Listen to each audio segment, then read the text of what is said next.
शुरू अल्लाह के नाम से जो नहायत मेहरबान और बेहद रहम वाला है। और ए मोहम्मद सल्लल्लाहु अलैहि वसल्लम, हमेशगी तो हमने तुमसे पहले किसी भी इंसान के लिए नहीं रखी। अगर तुम मर गए तो क्या ये लोग हमेशा जीते रहेंगे? हर जानदार को मौत का मज़ा चखना है और हम अच्छे और बुरे हालात में डालकर तुम सबकी आजमाइश कर रहे हैं। आखिरकार तुम्हें हमारी ही तरफ पलटना है। ये मुनकरीन हक जब तुम्हें देखते हैं तो तुम्हारा मजाक बना लेते हैं। कहते हैं, क्या ये है वो शख्स जो तुम्हारे खुदाओं का जिक्र किया करता है? और इनका अपना हाल ये है कि रहमान के जिक्र से मुनकर हैं। इंसान जल्दबाज मखलूक है। अभी मैं तुमको अपने निशानियां दिखाई देता हूँ, जल्दी ना मचाओ। ये लोग कहते हैं, आखिर ये धमकी पूरी कब होगी अगर तुम सच्चे हो। काश इन काफिरों को उस वक़्त का कुछ इल्म होता जबकि ये ना अपने मुंह आग से बचा सकेंगे और ना अपनी पीठें, और ना इनको कहीं से मदद पहुंचेगी।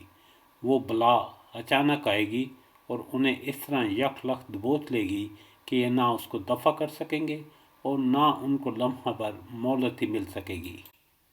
मजाक तुमसे पहले भी रसूलों का उड़ाया जा चुका है, मगर उनका मजाक उड़ाने वाले उस चीज़ के फेर में आकर रहे जिसका वो मजाक उड़ाते थे। ए मोहम्मद सल्लल्लाहु अलैहि वसल्लम, इनसे कहो, कौन है जो रात को या दिन को तुम्हें रहमान से बचा सकता हो? मगर ये अपने रब की नसीहत से मुंह मोड़ रहे हैं। क्या ये कुछ ऐसे खुदा रखते हैं जो हमारे मुकाबले में इनकी हमायत करें? वो ना तो खुद अपनी मदद कर सकते हैं और ना हमारी ही ताईद उनको हासिल है।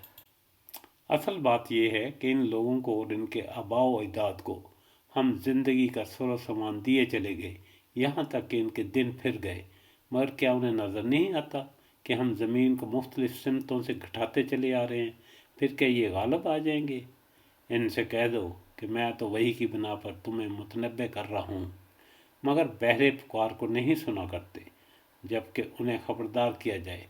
और अगर तेरे रब का अज़ाब ज़रा सा उन्हें छू जाए तो अभी चीख उठें कि हाय हमारी कमबख्ती, बेशक हम खतावार थे।